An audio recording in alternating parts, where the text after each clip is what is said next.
በከተማው ዳርቻ ሰው ማለፍ በሚፈራበት አንድ ገለልተኛ ስፍራ ላይ ለብዙ አስርተ ዓመታት ተዘግቶ የቆየ አንድ አሮጌና ግዙፍ የፋብሪካ መጋዘን ነበረ። መጋዘኑ በዘገትና በሸረሪት ድር የተወረረ፣ በውስጡ ምን እንዳለ ማንም በውል የማያውቀው ጨለማ ቦታ ነው። ከዕለታት አንድ ቀን ሙሉ ዓለም የተባለ አንድ በዕድሜ ጠና ያለና በድህነት የሚኖር ሰው የዚህ አሮጌ መጋዘን አዲስ የሌሊት ዘበኛ ሆኖ ተቀጠረ። የሥራው መጀመሪያ ምሽት ነበር። ሙሉ ዓለም የእጅ ባትሪውንና የብረት ዱላውን ይዞ ሰዓቱ በትክክል እኩለ ሌሊት 6 ሰዓት ሲሆን ወደ መጋዘኑ ቅጥር ግቢ ገባ። አካባቢው ፍጹም ጭር ያለና የሞተ ይመስል ነበር። ነፋሱ በአሮጌው መጋዘን የቆርቆሮ ጣሪያዎች ላይ ሲያልፍ የሚያስፈራ ፊሽካ ይነፋል። ሙሉ ዓለም በልቡ ይህ ተራ የዝገት ቦታ ነው፣ ምንም የምፈራው ነገር የለም እያለ ራሱን ሊያረጋጋ ይሞክራል። ነገር ግን በውስጡ ያለ ድንገተኛ ፍርሃት ሰውነቱን እየወረረው ነበር። ወደ ትንሿ የዘበኛ ክፍል ገብቶ ወንበር ላይ ተቀመጠ። ነገር ግን ገና መቀመጡ ነበር ከመጋዘኑ ውስጥ አንድ ያልተለመደ የንዝረት ድምፅ መሰማት ጀመረ። ሰዓቱ እየገፋ ሄዶ በትክክል ሌሊት 7 ሰዓት ከ30 ደቂቃ ሆነ። በዚያ ድቅድቅ ጨለማ ውስጥ ከመጋዘኑ ጥልቅ ክፍል ውስጥ ጩ የሚል የከባድ ብረት ሰንሰለት መሬት ላይ የመጎተት ድምፅ በግልጽ መሰማት ጀመረ። ሙሉ ዓለም ደነገጠ። ወዲያውኑ ከመቀመጫው ተነስቶ ጆሮውን ወደ መጋዘኑ ትልቅ የብረት በር አስጠጋ። ድምፁ አይቆምም። ይልቁንም አንድ ከባድ ፍጡር ሰንሰለቱን እየጎተተ በቀስታ ወደ በሩ እየቀረበ ያለ ይመስላል። ከሰንሰለቱ ድምፅ ቀጥሎ ደግሞ አንድ የሚያስፈራና የሰምጣጣ ድምፅ ያለው የሰው ለቅሶ መሰማት ጀመረ። ለቅሶ እጅግ የራበው፣ የተሰቃየ እና እርዳታ የሚለምን ፍጡር ድምፅ ይመስል ነበር። ሙሉ ዓለም እጆቹ በፍርሃት መንቀጥቀጥ ጀመሩ።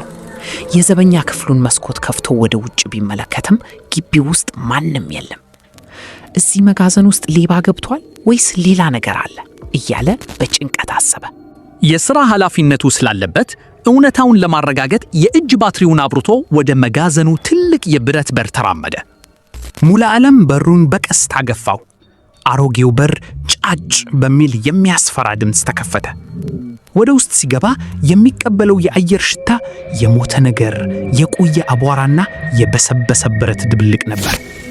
የእጅ ባትሪውን ወደ ግራና ወደ ቀኝ እያማታ በሳጥኖቹና በአሮጌዎቹ ማሽኖች መካከል በቀስታ መራመድ ጀመረ።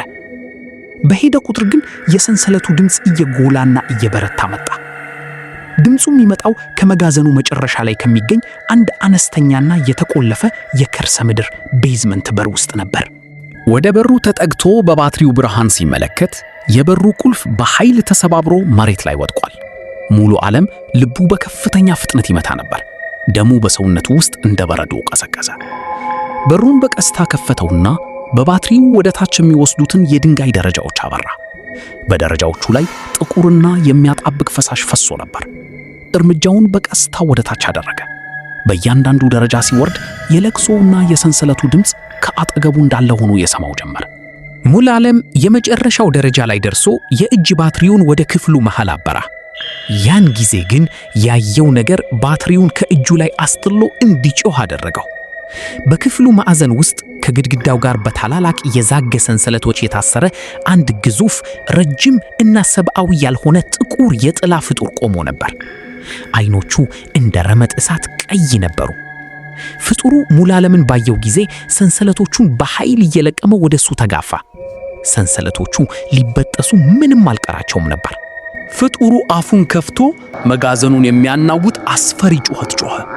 ያ ምስኪን ድምፅና ለቅሶ የዚህ ፍጡር ሰዎችን ለመሳብ የተጠቀመበት ማታለያ ነበር። ሙሉ ዓለም በፍርሃት መሬት ላይ ወደቀ። ፍጡሩ ረጅምና ስለታም ጥፍሮች ያሏቸውን እጆቹን ወደ ሙሉ ዓለም አንገት ሰደደ። ሰንሰለቱ ግን ከተወሰነ ርቀት በላይ እንዳይሄድ አገደው። ሙሉ ዓለም መሬት ላይ እየተንፏቀቀ በሕይወቱ ሙሉ ሮጦ የማያውቀውን ፍጥነት ተጠቅሞ ደረጃዎቹን እየዘለለ ወደ ላይ ወጣ። ሙሉ ዓለም ከመጋዘኑ ወጥቶ ወደ ውጭ ከደረሰ በኋላ በሩን በጥብቅ ዘጋው። ንጋት እስኪቀደድ ድረስ ግቢ ውስጥ በፍርሃት እየተንቀጠቀጠ ጸለየ። ጠዋት ሥራ አስኪያጁ ሲመጣ ሙሉ ዓለም ቁልፉን አስረክቦ ሥራውን ወዲያውኑ ለቀቀ። ይህ መጋዘን ለምን ለዘመናት ተዘግቶ እንደቆየና ቀድሞ የነበሩት ዘበኞች የት እንደጠፉ ያን ጊዜ በደንብ ገባው። በዚያ አሮጌ መጋዘን ውስጥ በሰንሰለት የታሰረው አስፈሪ ምስጢር ዛሬም ድረስ በጨለማ ውስጥ አለ። የቪዲዮአችን ታዳሚዎች ሆይ፣ አንዳንድ አሮጌና የተዘጉ ቦታዎች ዝምታቸው የሰላም ሳይሆን አስፈሪ ምስጢርን የሸሸገ ሊሆን ይችላል። ታሪኩ ፍርሃትንና ደስታን ከሰጣችሁ ቪዲዮውን ላይክ ማድረጋችሁን፣ ለጓደኞቻችሁ ሼር ማድረጋችሁንና ቻናላችንን ሰብስክራይብ ማድረጋችሁን አትርሱ። በሚቀጥለው አስፈሪ ታሪክ እስክንገናኝ ሰላም ሁኑ።